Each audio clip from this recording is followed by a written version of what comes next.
Halo semuanya, Assalamualaikum warahmatullahi wabarakatuh. Selamat pagi anak-anak ibu. Bagaimana kabarnya hari ini? Semoga selalu sehat dan tetap semangat. Hari ini, ibu akan mengajar di kelas 4 dengan tema 8 daerah tempat tinggalku, subtema 1 lingkungan tempat tinggalku, pembelajaran keempat.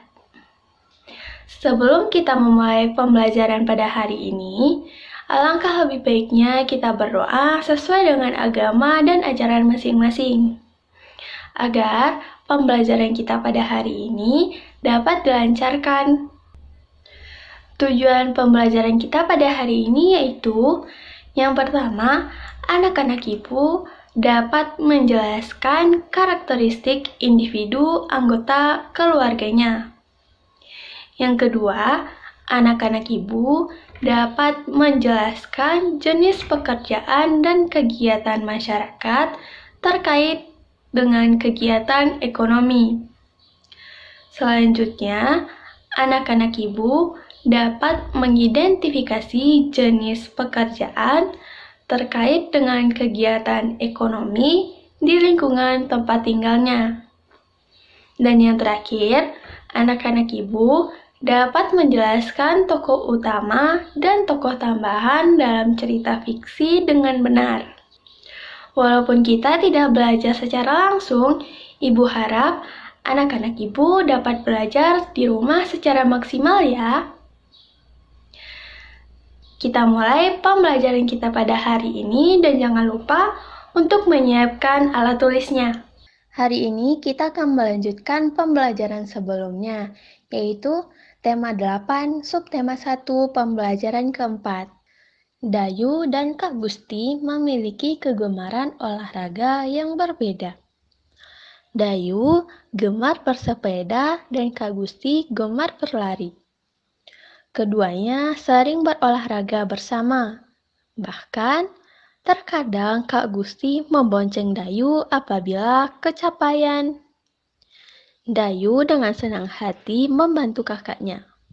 Keragaman karakteristik individu tidak hanya keragaman fisik saja, tetapi juga dapat berupa keragaman kegemaran. Seperti Dayu dan Kak Gusti. Namun, keduanya tetap hidup rukun. Apakah kamu juga memiliki keragaman di keluargamu? Apa yang kamu lakukan? Lingkungan memengaruhi kegiatan ekonomi penduduk. Tahukah kamu tentang kegiatan ekonomi? Ayo kita pelajari bersama.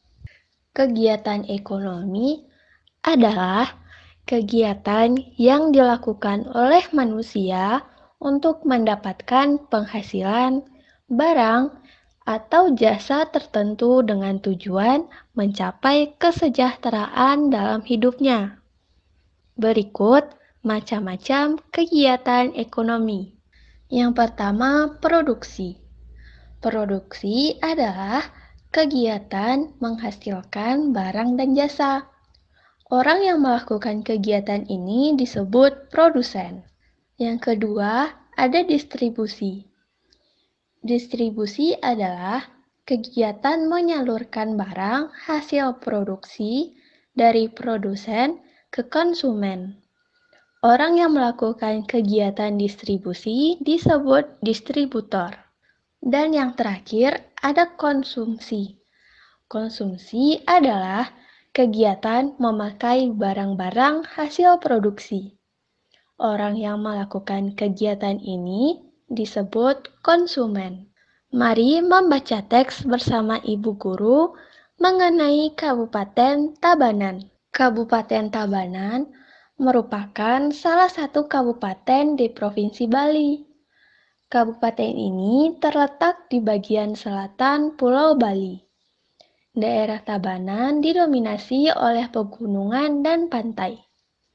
Sepertiga wilayah Kabupaten Tabanan digunakan sebagai lahan persawahan, sehingga kabupaten ini dikenal sebagai daerah agraris. Potensi unggulan Kabupaten Tabanan adalah bidang pertanian. Sebagian besar mata pencaharian penduduknya adalah petani. Hasil pertanian di Kabupaten Tabanan berupa padi dan sayuran. Sayuran dihasilkan di daerah bertopografi tinggi seperti Batu Riti. Hasil sayuran digunakan untuk memenuhi kebutuhan hotel, restoran, dan supermarket di Bali. Selain pertanian, ternak unggulan Kabupaten Tabanan adalah ayam. Peternakan ayam murah, petelur, dan pedaging berada di Desa Udu dan Bolangan, Kecamatan Penepel. Di Kabupaten Tabanan juga berkembang industri kerajinan, seperti anyaman bambu, keramik, dan gerabah. Industri ini berkembang di Desa Pejaten, Kecamatan Kediri. Objek wisata di Kabupaten Tabanan juga berkembang pesat. Objek wisata tersebut antara lain Tanah Lot, Alas Kedaton, Beduguil, Ulun, Danau Berantan, dan Kebun Raya Eka Karya. Perkembangan objek wisata ini mendukung berkembangnya usaha jasa seperti restoran, hotel, dan penginapan. Selain itu, dimanfaatkan sebagai objek wisata, potensi kelautan Kabupaten Tabanan juga dimanfaatkan masyarakat untuk menangkap ikan. Dari teks tersebut, kegiatan ekonomi di Kabupaten Tabanan yaitu kegiatan produksi meliputi pertanian, peternakan, dan industri kerajinan. Kemudian distribusi meliputi perdagangan, dan konsumsi meliputi pembelian sayuran untuk kebutuhan hotel dan masyarakat. Pada pembelajaran, kamu telah mempelajari tentang tokoh pada cerita fiksi. Tokoh cerita fiksi dibedakan menjadi dua, yaitu tokoh utama dan tokoh tambahan. Tokoh utama adalah tokoh yang memiliki peran penting dalam cerita, ditampilkan terus-menerus, dan mendominasi cerita. Tokoh tambahan adalah tokoh yang dimunculkan sekali atau beberapa kali dalam cerita. Pada pembelajaran sebelumnya, kalian sudah membaca cerita berjudul Asal Mula Bukit Cau. Tokoh utama pada cerita tersebut yaitu suami dan istri. Tokoh tersebut muncul terus-menerus dan mendominasi cerita. Tokoh tambahan pada cerita tersebut yaitu penduduk desa, karena hanya muncul beberapa kali dan hanya sebagai pemanis cerita. Jadi, pembelajaran kita pada hari ini, kegiatan ekonomi tersebut terdiri atas produksi, distribusi, dan konsumsi. Apakah anak-anak sudah paham apa perbedaan dari produksi, distribusi, dan konsumsi? Sekian pembelajaran kita pada hari ini. Ibu cukupkan sampai di sini dan jangan lupa untuk berdoa setelah belajarnya ya. Sampai jumpa di pembelajaran selanjutnya. Wassalamualaikum warahmatullahi wabarakatuh.